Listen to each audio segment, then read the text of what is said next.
But first, mobile phones. Today, it's difficult to imagine life without them. We don't just use them to make calls, but to send texts and emails, and even to take snapshots. But how do they fit so many gadgets into such a small handset? No matter how many features a phone's got, if it doesn't look good, it won't sell. So it all begins with a designer who sketches out some ideas.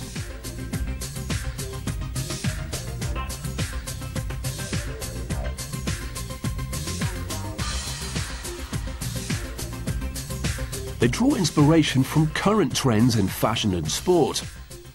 But the real challenge is to come up with a phone that will be the must-have accessory in 6 months' time.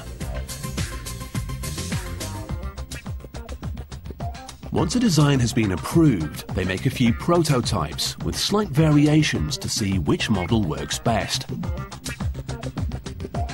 The phone has to be tough enough to survive in the real world, so the models go through a series of rigorous examinations. First, it's the "Oops, I dropped my phone" test. When a mobile slips through your fingers, it doesn't always land on a soft rug. So they drop it from about 5 feet onto a solid surface. It should also be able to take a few knocks while it's still in the box.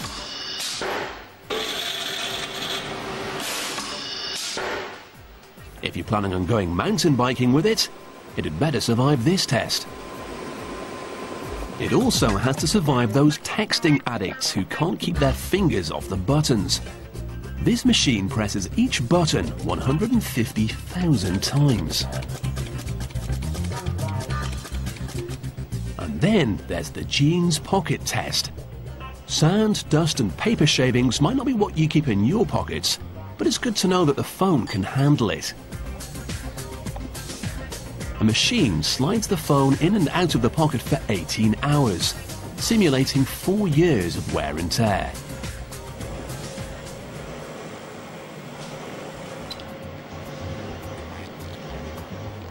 As well as being durable, this high-tech gadget should be easy to use. Here, an occasional phone user picked from the general public is monitored as she finds her way around the menus. Any hesitations are recorded, so the phone can be made more user-friendly.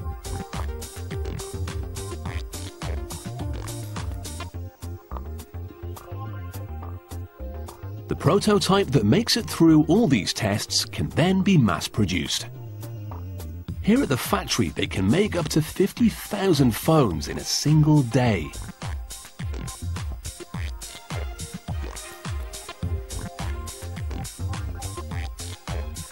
The base for the phone's circuitry is a conductor board.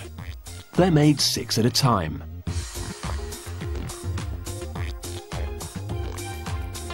A template is laid onto the boards, and a machine spreads tin over the exposed areas. The tin acts as a glue for the various electrical components, some of which are literally microscopic. It would take an age and probably drive you mad if you tried to place them all by hand. Thankfully, a robot does the job. It takes the tiny components from off these spools and places them into the phones with pinpoint accuracy.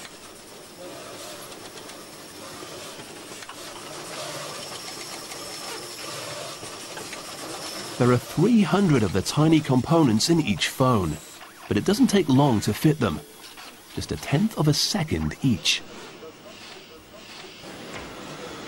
Once assembled, the conductor board is heated in an oven at 270 degrees Celsius.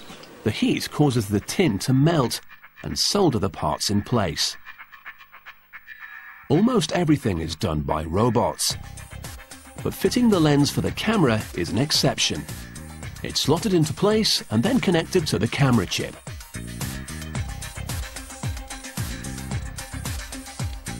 Next, the screen and the inner keypad are assembled.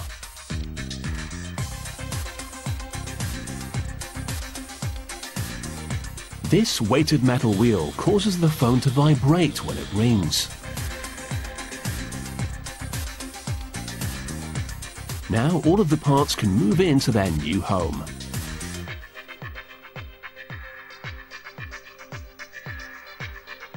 The whole unit is neatly screwed together, and then it's passed along the line. Mobile phones come with all kinds of extras, but they all have one function in common. They make calls. They do this by translating the sound of your voice into digital information, and then sending it onto another phone, which translates it back into sound. Each phone is assigned a 17-digit number, giving it a unique identity. The cover is added, and it's boxed up with battery, charger, and instructions. Finally, the box is weighed to within a fraction of a gram to make sure that nothing's missing. And it's ready, the high-tech device that's both a blessing and a curse of modern life.